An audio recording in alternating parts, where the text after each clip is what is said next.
Canada's housing market isn't just about buying or selling homes. It's deeply tied to our economy, and even how happy we feel as a nation. Over the last 3 decades, our GDP, our housing prices, and our happiness index have all moved in fascinating and sometimes surprising ways. In this video, we'll break down the story from 1992 to today, explore the booms, the busts, and uncover how these forces interact. By the end, you'll see why housing matters to every Canadian, whether you're a buyer, seller, or just curious about our economy. Let's start in the early 1990s. Canada was just coming out of a tough recession from the late 80s. GDP growth was sluggish, unemployment was high, and housing prices were relatively flat. And happiness, it was stable, not booming, not collapsing. The takeaway here is clear. When the economy slows and jobs are uncertain, Canadians feel stressed. Housing wasn't yet the pressure cooker it is today, but financial insecurity already played a role in our well-being. Now jump ahead to the 2000s. This was the age of globalization, strong commodity markets, and rapid GDP growth.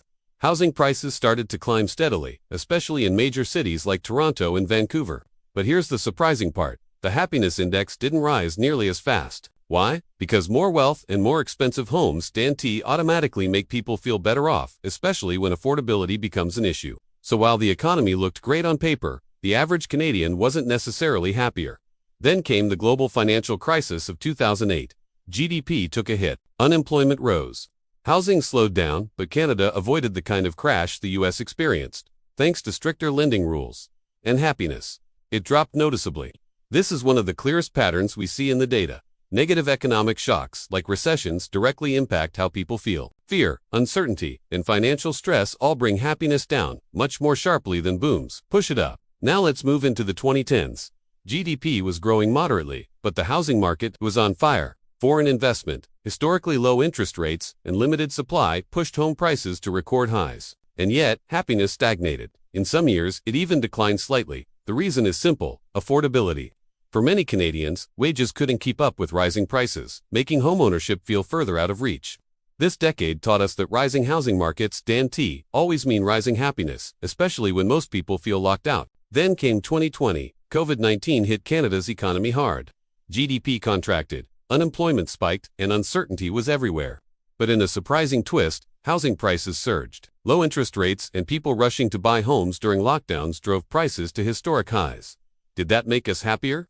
Not at all. In fact, happiness dropped sharply during the pandemic because health fears, isolation, and job insecurity outweighed any housing wealth gains. This was a powerful reminder. Housing alone can buy happiness if the rest of life feels unstable. From 2015 to now, we've seen a new reality emerge.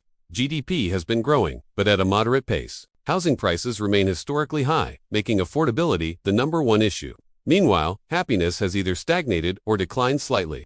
The data tells us a clear story. When Canadians spend more of their income just to keep a roof over their heads, it takes a toll on well-being. So even though the economy looks stable and the housing market is strong, the lived experience for many is one of financial strain. So, what does all this mean for Canada's future? It means GDP growth and strong housing markets are important, but they aren't enough.